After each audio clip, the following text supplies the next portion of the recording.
اسی کی فکر ہے نا باپ کو. اللہ کہتے ہیں ان کو بھی ہم دیتے ہیں، یعنی دیں گے، اور تمہیں بھی ہم دیتے ہیں. مسئلہ ہی ختم کر دیا. قرآن بتاتا ہے سورہ ہود کی آیت نمبر 6 میں 12ویں پارے کے شروع میں وَمَا مِن دَابَّةٍ فِي الْأَرْضِ إِلَّا عَلَى اللَّهِ رِزْقُهَا، زمین پر کوئی جاندار نہیں جس کی رزق کی ذمہ داری اللہ پر نہ ہو. اور مومن کا ایمان کس پر ہے؟ اللہ پر نا.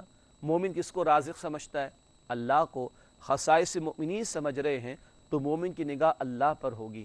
یاد رکھیے زمین اللہ نے پہلے بنائی اور سجائی، وسائل رکھ دیے، پھر انسان کو زمین پر بھیجا. وسائل پہلے آ گئے تھے. بچے کی ماں کے وجود میں دودھ کا اہتمام اللہ پہلے فرما دیتا ہے، پھر بچہ ماں کے بطن سے باہر آتا ہے. اللہ کے وسائل میں کمی نہیں، اللہ کے خزانوں میں کمی نہیں. ہاں ظالمانہ نظام ہوتا ہے، دولت کی غیر منصفانہ تقسیم ہوتی ہے، ہیوز اور ہیوز ناٹ کا گیپ بڑھتا چلا جاتا ہے، ظلم کا نظام ہوتا ہے، جس کی وجہ سے معاشرے کے افراد کو معاشرے کی ریسورسز سے، وسائل سے فائدہ اٹھانے کا موقع نہیں ملتا. تو ظالمانہ نظام کو ختم کرنے کی بات کرو، نہ کہ مخلوق خدا کو مار ڈالنے کی بات کرو. تو فرمایا وَلَا تَقْتُلُوا أَنْ أَوْلَادَكُمْ خَشْيَةَ إِمْلَاقٍ، اور اپنی اولاد کو مفلسی کے ڈر سے قتل نہ کرنا. نَحْنُ نَرْزُقُهُمْ وَإِيَّاكُمْ، ہم انہیں بھی رزق عطا کرتے ہیں اور تمہیں بھی. إِنَّ قَتْلَهُمْ كَانَ خِطْئًا كَبِيرًا، بے شک ان کا قتل بہت بڑا گناہ ہے. اللہ تعالی ہم سب کو اس پہلو سے بچا کر رکھے. اولاد اللہ کی نعمت ہے، اللہ ہمیں صالح اولاد عطا فرمائے، اور اللہ ہمیں توفیق دے کہ ہم ان کی کفالت کی ذمہ داری پوری کر سکیں اور اولاد صدقہ جاریہ بنے. اللہ ایسی ہی اولاد ہم سب کو عطا فرمائے. باقی اولاد کا قتل حرام ہے. علماء نے یہاں تک لکھا بچہ ابھی ماں کے بطن میں ہے، 4 مہینے کا ہو گیا، اور اس کے بعد جان بوجھ کر اسقاط حمل کرانا، ایبارشن کرانا، یہ حرام ہے. 4 مہینے کا ذکر اس لیے ہوا کہ حدیث شریف میں آتا ہے کہ جب بچہ ماں کے بطن میں 4 مہینے کا ہو جاتا ہے تو اللہ فرشتے کو بھیجتا ہے، وہ اس میں روح ڈال دیتا ہے. 4 مہینے کے بعد یہ جو ایبارشن کرایا جاتا ہے، جان بوجھ کے ضائع کرایا جاتا ہے بچے کو، یہ قتل کے مترادف ہے. باقی تفصیلات علماء سے پوچھی جا سکتی ہیں، لیکن قتل اولاد سے منع کیا گیا. اور اس وجہ سے کہ اس کو کھلائیں گے کہاں سے، پلائیں گے کہاں سے، یہ تو عقیدے کا بگاڑ ہے کہ گویا کہ بندے کا اللہ پر اعتبار نہیں، بندے کا اللہ پر اعتماد نہیں، بندے کا اللہ پر ایمان نہیں کہ وہ رازق ہے. اور وہ کیسا رازق ہے؟ لہو ملک السماوات والارض، آسمان و زمین کے بادشاہت تو اللہ کے لیے ہے. تو ایمان والے تو اللہ کو بادشاہ کائنات مانتے ہیں، تو ایمان والوں کا اعتبار اللہ پر، ایمان والے اللہ کو رازق سمجھتے ہیں. اولاد کے بارے میں یہ پریشانی نہیں ہوتی کھلائیں گے کہاں سے، پلائیں گے کہاں سے. آگے چلتے ہیں. اگلی آیت ہے آیت نمبر 32 سورہ بنی اسرائیل کی. حرمت آبرو کے حوالے سے بڑا قیمتی حکم. فرمایا وَلَا تَقْرَبُوا الزِّنَا، اور زنا کے قریب بھی نہ جانا. إِنَّهُ كَانَ فَاحِشًا، بے شک وہ کھلی بے حیائی ہے. وَسَاءَ سَبِيلًا، اور برا راستہ ہے. یہ نہیں فرمایا کہ زنا نہ کرو، وہ تو ہے ہی حرام، وہ تو ہے ہی منع. یہ فرمایا کہ زنا کے قریب بھی نہ جاؤ.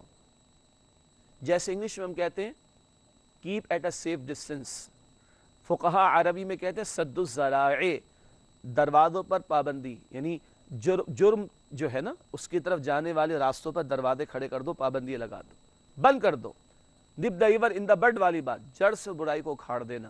تو زنا تو ہے ہی حرام، زنا کے راستوں سے بھی روک دیا گیا. لا تقربوا الزنا، زنا کے قریب بھی نہ جاؤ. ایمان والے تو اپنے ایمان کی حفاظت کرتے ہیں، اپنی حیا کی بھی حفاظت کرتے ہیں.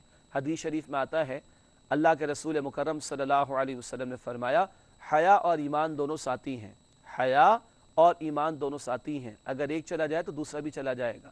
زنا تو بے حیائی ہے، قرآن کہہ رہا ہے انہ کان فاحشہ، بے شک کھلی بے حیائی ہے. اللہ تعالی ہم سب کی حفاظت فرمائے. تو ایمان والوں کو اپنا ایمان عزیز ہوتا ہے، اس کی حفاظت کے لیے وہ اپنی حیا کی حفاظت کرتے ہیں. ہاں نکاح کا پاکیزہ بندھن عطا کیا گیا جو کہ سنت ہے نبی صلی اللہ علیہ وسلم کی. النکاح من سنتی، آپ نے فرمایا کہ نکاح میری سنت ہے. یہ پاکیزہ راستہ عطا کیا گیا فطری خواہش کی تکمیل کے لیے جو کہ اللہ نے انسانوں میں رکھی، اور اس کا ایک مقصود ہے کہ نکاح کا بندھن اس کے ذریعے خاندان ترتیب پائے گا، نسل انسانی کا قافلہ آگے بڑھے گا اولاد کے حصول کے نتیجے میں. جبکہ زنا کا دھندا انہ کان فاحشہ، کھلی بے حیائی، غیر فطری عمل، وساء سبیلا، برا راستہ، اعتبار ختم ہو جاتا ہے شوہر بیوی کا اگر یہ گندے راستے کھل جائے۔ اسی طرح اولاد پر اعتبار نہیں ہوتا، پھر وہ توجہ نہیں رہتی، خاندان برباد، معاشرہ برباد ہو جائے گا۔ اور یہ جو فرمایا زنا کے قریب بھی نہ جاؤ، تو اہل ایمان ہر اس برے عمل سے بچتے ہیں جو بالآخر زنا کی طرف لے جاتا ہے۔ ہمارے دین نے بڑی تعلیمات عطا فرمائیں، کہیں نگاہوں کی حفاظت کا حکم دیا، کہیں نکاح پر زور دیا گیا، کہیں بے حیائی کے امور، مثال کے طور پر فلمیں، ڈرامے، ناچ گانے، یہ رقص و سرور کی محفلیں، شراب نوشی کی محفلیں، گانوں کی، موسیقی کی محفلیں، اسی طرح فحش لٹریچر، فحش تصویریں، فحش ویب سائٹس، فحش پورنوگرافی کے معاملات، معاذ اللہ، یہ سارے کام وہ ہیں جو زنا کی دعوت دیتے ہیں، زنا کی طرف لے جاتے ہیں۔ ان سارے راستوں پر ہمارے دین نے پابندی لگا دی، لا تقربوا الزنا، زنا کے قریب بھی نہ جاؤ۔ پھر بندہ مومن اپنے جسم اور اس کے اعضاء کی حفاظت کرتا ہے۔ حدیث مسلم شریف میں اللہ کے رسول صلی اللہ علیہ وسلم نے فرمایا، آنکھ بھی زنا کرتی ہے، کان بھی زنا کرتا ہے، زبان بھی زنا کرتی ہے، دل بھی زنا کرتا ہے، ہاتھ بھی زنا کرتا ہے، پیر بھی زنا کرتا ہے۔ مسلم شریف کی روایت۔ نامحرم کو برے ارادے سے دیکھنا یہ آنکھ کا زنا ہے۔ ایسی باتیں سننا جس سے یہ اشتعال انگیزی والے جذبات بھڑکتے ہوں، چاہے وہ موسیقی ہو یا کوئی اور باتیں، یہ سننا یہ کان کا زنا۔ زبان پر ایسی باتیں لانا جس سے یہ اشتعال انگیزی والے جذبات بھڑکتے ہوں، زبان کا زنا۔ دل میں نامحرم کا خیال لا کر برے خیالات کو پروان چڑھانا، ارادے پیدا کرنا، دل کا زنا۔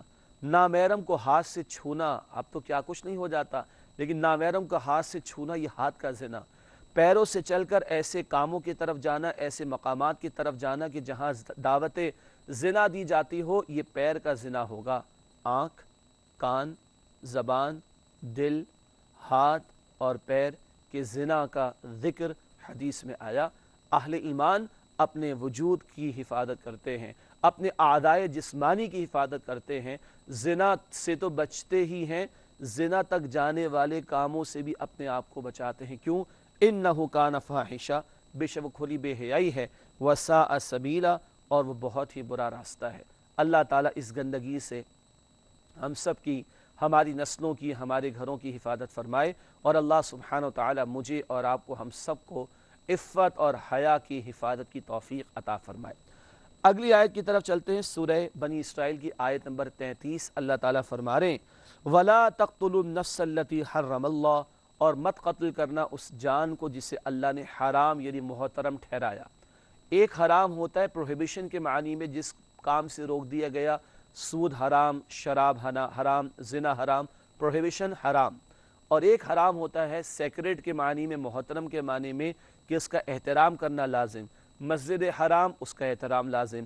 جان کو حرام قرار دیا، اس جان کا احترام لازم، اس معنی میں، سیکریٹ محترم کے معنی میں۔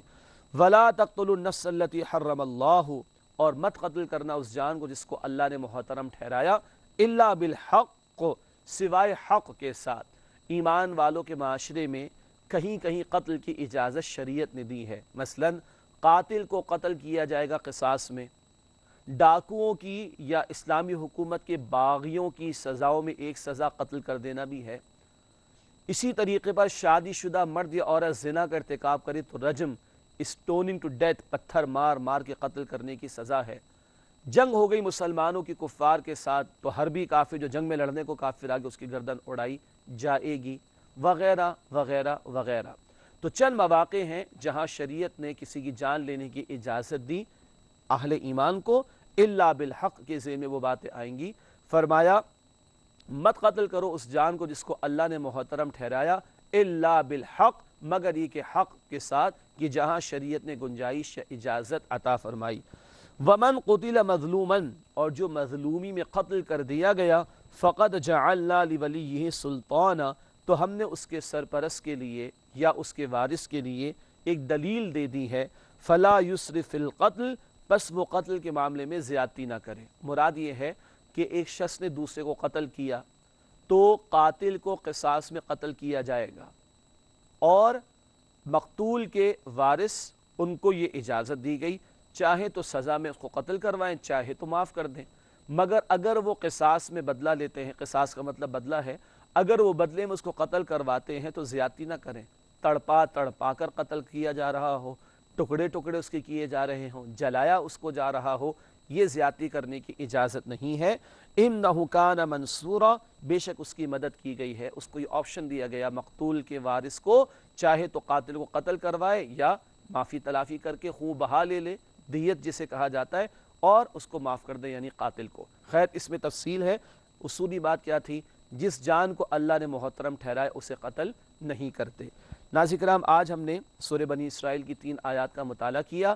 آیت نمبر 31، 32 اور 33 کی روشنی میں پہلی بات، اولاد کو مفلسی کے ڈر سے قتل نہ کرنا۔ مومن کا ایمان اللہ پر ہوتا ہے کہ رازق اللہ ہے۔ نمبر 2، زنا کے قریب بھی نہ جاؤ، وہ تمام باتوں کو، کاموں کو، ذرائع کو چھوڑ دو جو زنا تک لے جانے والے ہیں۔ مومن اپنی عفت اور حیا کی حفاظت کرتا ہے اور نکاح کے پاکیزہ بندھن کو اختیار کرتا ہے، اور زنا تک لے جانے والی تمام باتوں سے اپنے آپ کو بچاتا ہے۔ تیسری ہدایت آئی، ناحق کسی کو قتل نہ کرو، انسانی جان کو اللہ نے محترم ٹھہرایا ہے، اور مقتول کے وارث کے بارے میں بھی کچھ ہدایات عطا کر دی گئیں۔ اللہ تعالیٰ سے دعا ہے اللہ تعالیٰ ان معاشرتی ہدایات کو ہم سب کو سمجھنے اور ان کے تقاضوں پر عمل کرنے کی توفیق عطا فرمائے، آمین یا رب العالمین۔ وآخر دعوانا ان الحمد للہ رب العالمین، والسلام علیکم ورحمۃ اللہ وبرکاتہ۔